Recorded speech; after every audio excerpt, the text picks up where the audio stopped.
আউযুবিল্লাহি মিনাশ শাইতানির রাজিম বিসমিল্লাহির রহমানির রহিম। বাংলাদেশ মানব জোটের পক্ষ থেকে আমি কাজী মোশাররফ হোসেন। আজকে অন্তত ইন্ডিয়ার মিডিয়াগুলার বদৌলতে তো যারা আমরা বাংলাদেশি তাদের জন্য তো অনেক দুঃসংবাদ দিয়ে যাচ্ছেন তারা। এক নম্বরে আছেন মামা সন্ময় ব্যানার্জি। ইতিপূর্বে যখন শেখ হাসিনা ক্ষমতা ছিলেন তখন এককভাবে বিরোধিতা করে গিয়েছেন পশ্চিমবঙ্গের যিনি মুখ্যমন্ত্রী মাসি মমতা ব্যানার্জি, এই ব্রাহ্মণ কন্যা কারণে মোদি এখন তাকে লাগাই দিয়ে থাকুক, অথবা মোদিজির ইচ্ছা ছিল একটু পানি টানি দেবে তিস্তার। তো আগের 5 বছর এবং পরের যে 17 বছর শেখ হাসিনা সেই পানিটা আনতে পারে নাই। কিন্তু আমরা দেখেছি যে প্রকাশ্যে যিনি বিরোধিতা করেছেন তিনি ছিলেন মমতা ব্যানার্জি, পশ্চিমবঙ্গের মুখ্যমন্ত্রী। সে যাই হোক, এখন তার ছিল যে তার জনগণের জন্য পানির দরকার, সেজন্য পানি দিবে না। এরপরে শেখ হাসিনা থাকাকালীন বলল যে বাংলাদেশের থেকে যদি কেউ যায় পশ্চিমবঙ্গে আশ্রয় নিতে তাহলে সে আশ্রয় দিবে। তারপরে আবার বলল যে জাতিসংঘ বাহিনী বাংলাদেশে নাকি স্থাপন করা লাগবে। অথচ আমরা যাই হোক মামুর গোষ্ঠী সহ, মানে ওই হিন্দু সম্প্রদায়কে আমি মামাবাসী বলি আর কি, এদেরকে নিয়ে আমরা মোটামুটি ভাবে ভালোই আছি, এ কথা বলা যায়। অন্তত ইন্ডিয়াতে যেভাবে মুসলিমরা নিগৃহীত হয় সেরকম না। একবার দেখলাম যে আইএসএ, ইন্ডিয়ান সিভিল সার্ভিস, এটাতে প্রথম হয়েছিল যেই মুসলমান ছেলে, সে মুসলমান হওয়ার কারণে একটা বাসা পাইতেছিল না। আবার দেখলাম কয়েকদিন আগে যে একটা ডাক্তার দম্পতি আর একটা ডাক্তার ফ্যামিলির কাছ থেকেই একটা বাড়ি কিনেছে, তাদের মধ্যে খুবই সুসম্পর্ক। কিন্তু নেইবারহুডে কোনো মুসলমান রাখবে না এই বলে সেই মুসলমান ভদ্রলোক ওইখানে বসবাস করবে বলে যে বাড়িটা কিনছিল, সেই বাড়িটাকে রিটার্ন করাইছে, রিটার্ন ব্যাক। কোনো মুসলমান এই নেইবারহুডে থাকতে পারবে না। অথচ বিদেশের ভিসা বলেন, এই বলেন ওই বলেন, লম্ফজম্প কইরা কিন্তু সবাই এই ইউরোপ আমেরিকা তারা চলে আসে। ওই আর কি, ওই জন্য আবার হিন্দু বৌদ্ধ ঐক্য পরিষদ অর্ধেক যদি চলেও যায়, আরো বেশিও যদি চলে যায়, মিজোরাম, মণিপুর, ওই সমস্ত এলাকার মতো অরুণাচল প্রদেশ, তাতে কোনো সমস্যা হয় না। একমাত্র পাপ মুসলমানদেরকে কাছেও থাকতে দিবে না। অথচ তারাই বাংলাদেশ নিয়ে খুবই চিন্তিত। এরা 560টা 65টা সিট মহলের মতো জায়গা বা আরো বড় বড় জায়গা হায়দ্রাবাদ সহ মুসলিম অধ্যুষিত এলাকা জোরপূর্বক দখল করেছিল, যেটা অন ওপিনিয়নে রেখে দিয়েছিল যে এটা যদি তারা চায় তো জয়েন করবে, নাহলে জয়েন করবে না। এখন আবার শেখ হাসিনার পতনের পরে এই গোষ্ঠী আবার গান শুরু করছে যে বাংলাদেশে আমরা তাদেরকে সংখ্যালঘু বলি না, কিন্তু এরা আবার সংখ্যালঘু বানাই বুনাইয়া বলে, আবার তাদেরকে নিয়ে কাহিনী তৈরি করতেছে। এই যে একটু আগে সন্ময় ব্যানার্জি, তো এরা একের পর এক প্রোপাগান্ডা, শুধু সে একা না, ইন্ডিয়া সবাই মিলে প্রোপাগান্ডা চালিয়ে যাচ্ছে। যেই বাংলাদেশে কি হইতেছে, সমানে হিন্দু নির্যাতন হইতেছে, সংখ্যালঘু নির্যাতন হইতেছে, এই কথাগুলো বলে যাইতেছে তারা। মজার ঘটনা, তারা একটা পরিস্থিতি সৃষ্টি করার চেষ্টা করতেছে। একটু আগে এই সন্ময় ব্যানার্জি বলল যে বাংলাদেশ যে দুইটা সাবমেরিন আছে ইন্ডিয়ার, এমন ভাবে ইন্ডিয়ান নৌবাহিনী ঘেরাও করে রাখছে যে তারা এখান থেকে বাইরে দিতে পারবে না। বাইরে কোনো উপায়ই তারা রাখে নাই ইন্ডিয়ান বাহিনী। আবার দেখলাম যে ওই 2 ট্রলার জেলে প্রায় 70-74 জনের মতো বাংলাদেশি, এরা নাকি ইন্ডিয়ান পানি সীমায় মাছ ধরতে ছিল, তাদেরকে ধরে নিয়ে গেছে। তারপরে একটা ছোট এয়ারবেজ আছে রংপুরে,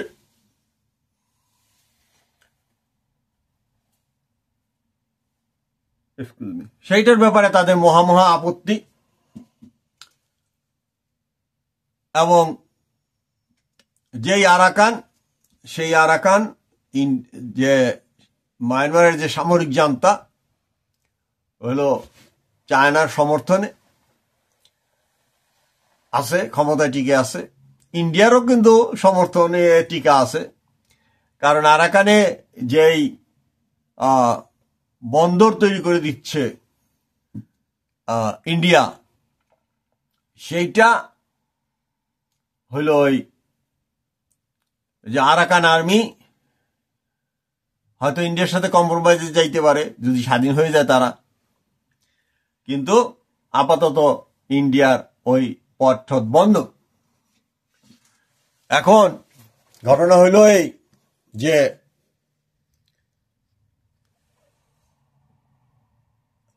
এখানে এই যে মিজোরাম, এখানে কুকি সম্প্রদায়ের সাথে বাঙালিদের একটা সংঘর্ষ, মানে ইন্ডিয়ান বাঙালি আর কি, বাংলাদেশি বাঙালি না। দেখেন এইখান দিয়ে প্রায় 100 কিলোমিটারের মতো জায়গা আছে, যেটা ক্রস করলেই ইন্ডিয়া এখানে বে অফ বেঙ্গলকে পাইতে পারে। তাই ইন্ডিয়া যদি বাংলাদেশের সাথে একটা সমঝোতা করে বা বাংলাদেশের সাথে একত্রিত হয়, এই যে আরাকান, এই মামুর গোষ্ঠী ওই বাংলায় কথা বলে, পশ্চিমবঙ্গে থাকে বা ওই আসামে থাকে, ত্রিপুরায় থাকে, খালি ওই বাংলাদেশি বিরোধী কথাবার্তা বলে। হ্যাঁ, তো মামা ওই দিল্লির কাছে পারমিশন লয়ে আসেন, আমরা একটা ধাক্কা দেই, আপনারা একটা ধাক্কা দেন। এই আরাকান কিন্তু দিল্লির অধীনে ছিল আগে, ঠিক আছে?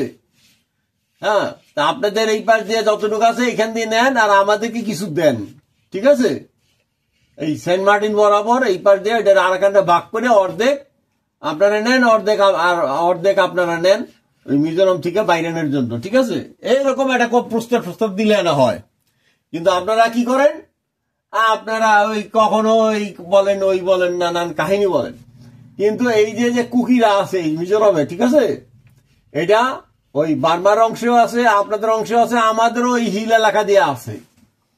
হ্যাঁ, কুকিরা মিজোরাম যখন স্বাধীন করে ফেলাবে তখন কিন্তু তারা এই কাহিনী করতে পারবেন না, ঠিক আছে? ওই চায়না আছে না, আবার চায়নার সাথে ওদের খুব মিল, বুঝতে পারছেন? আপনারা হিন্দু মধ্য ঐক্য পরিষদ করছেন, ঠিক আছে, তা আমাদের হিলের যারা কুকি আছে, হ্যাঁ, মাঝে মাঝে হামলা চালায়, তো ওই মিজোরাম থেকে আসে অথবা মায়ানমার থেকে আইসা তারা এই অস্ত্র নিয়ে এই ঝামেলাগুলো করে আর কি। তো এদেরকে যদি ঠান্ডা করতে হয় তাহলে আমরা আপনাদেরকে যদি বে অফ বেঙ্গলে যাইতে হয়, আসেন, দিল্লি থেকে পারমিশন লয়ে আসেন, আর আমাদের যে বর্তমান সরকার তাদের সাথে কথা বলেন। এই আরাকান পুরাটা মনে করেন যতটুক ইন্ডিয়ার দরকার ওইখান দিয়া, আর আমাদের যে সেন্ট মার্টিন বরাবর অংশটা, এটা 2 দেশ ভাগ করে নেই, আর বাকিটুকু আরাকান আগে স্বাধীন করে ওই নিচের দিকে যেটা সাউথে আছে এটা করা যায় আর কি। হ্যাঁ, যাই হোক, আপনি বাংলাদেশ নিয়ে যে কাজে চিন্তা করেন, এই সন্ময় ব্যানার্জি এবং আরো যেই ওয়েবসাইটে যাইয়া বাইরে বাংলাদেশকে তো একেবারে বগল দাবা করে নিতেছেন। তো বাংলাদেশকে বগল দাবা না কইরা অন্যভাবে চিন্তা ভাবনা করেন আর কি। হ্যাঁ, কারণ বাংলাদেশকে কিছু করতে গেলে এইটা মনে করেন যে আপনার নানারাই পারে নাই, এই বাংলাদেশে মনে করেন এই নমসূত্রের থেকে এত মুসলমান হয়ে গেছে যে এরা তো ছাড় দিবে না। আপনিও ব্যানার্জি, ওই মমতাজি ব্যানার্জি, এই যে আপনাদের যে দলবল আছে সেই পুরান কি কায়দায় যে শাসন শোষণ করবেন। কারণ বাংলাদেশের তো এখানে তো নমসুদ্দুরটা মুসলমান হয়েছে, বুঝছেন নি, এরা তো এগুলো মানবে না। হ্যাঁ, আর এই বেদ বাঙ্গাল আটকাই দিবেন, এই করবেন ওই করবেন, এগুলো না বইলা নিজের চরকাটা একটু তেল দেন, নিজের চরকাটা তেল দেন। এই যে এদিকে আসেন, একসাথে কাজ করি, একসাথে থাকতেও পারবেন। যদি এই যে 7 সিস্টার বলেন, 8 সিস্টার বলেন, যদি মনে করেন এদের যে আয় রোজগারের ব্যবস্থা না করে দেন, তাহলে কিন্তু কোনো লাভ হবে না। আপনারা তো পশ্চিমবঙ্গ ভাগ করছিলেন, আপনারা সংখ্যালঘু হয়ে গেছেন, এটা কিন্তু বাড়তে আছে। ভূমির থেকে উঠে দেখবেন ওই 2, 4, 5টা হয় খ্রিস্টান হয়েছে, মুসলমান হয়ে গেছে। কিন্তু আপনাদের দিনকে দিন এই সংখ্যা কিন্তু কমতেই আছে। এটা একটা ভয়াবহ ব্যাপার। আপনারা যদি 7 সিস্টার কন, সাথে একজন 8 বোন, আর আপনারা হলেন 9। আবার উড়িষ্যা যদি ধরেন তাহলে হলো 10।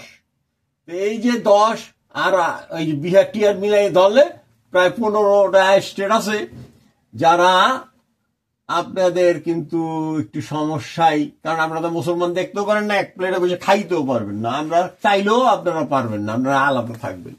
তখন বলছিলেন 47-এ যে কি হয়েছে,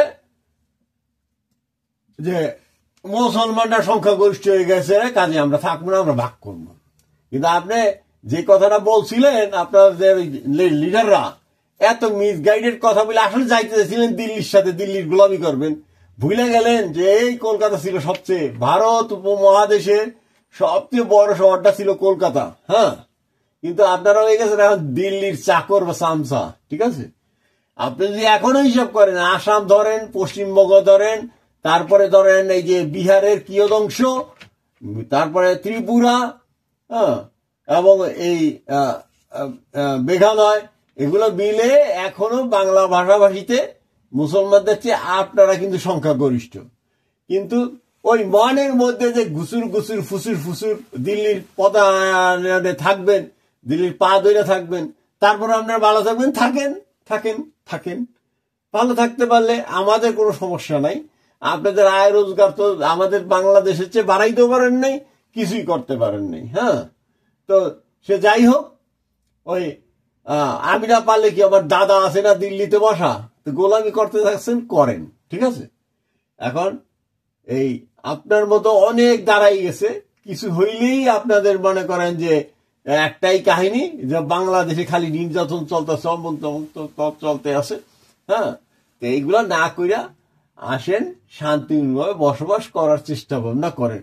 হ্যাঁ, বাংলাদেশে ভিজিট টিজিট করেন, দেখবেন যে মন ভালো হয়ে যাবে যে আমরা কিরকম আছি, আমাদের হিন্দু বন্ধুদের সাথে কিভাবে মিলেমিশে আছি।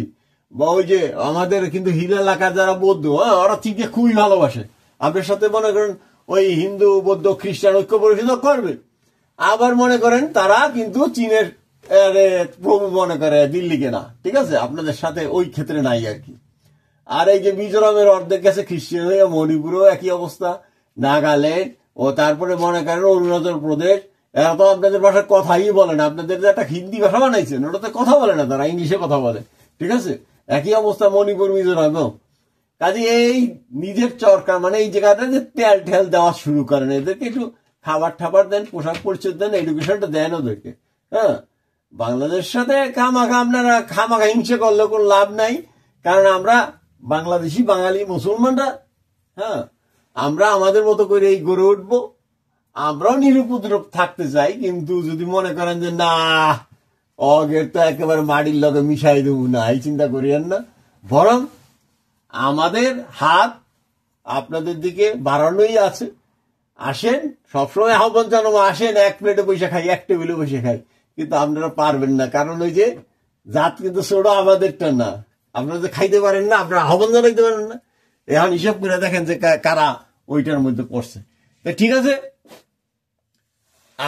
আবারও অনুরোধ জানাই রাখলাম যে এই বাংলাদেশ হলো বাঙালি, সারা পৃথিবীর বাঙালির জন্য জন্মস্থান। এটা কোনো চিন্তা ভাবনা নেই। আপনার একটু কাইটাল হয়ে গেছেন গা, ফাইন, কিন্তু সবসময় দাওয়াত থাকবে বাংলাদেশে, উদার, এয়ারপোর্টে আসলে ভিসা দিয়ে দেবো রাইট দেওয়াতে, কোনো সমস্যা নাই। যে কোনো বাংলাদেশ এইখানে আমরা পৃথিবীর হাব হিসাবে এটাকে গড়ে তুলবো। যে কোনো বাংলাদেশ এখানে আসতে পারবে, লেখাপড়া করতে পারবে, খাদ্য আমরা দিব, কোনো সমস্যা নাই।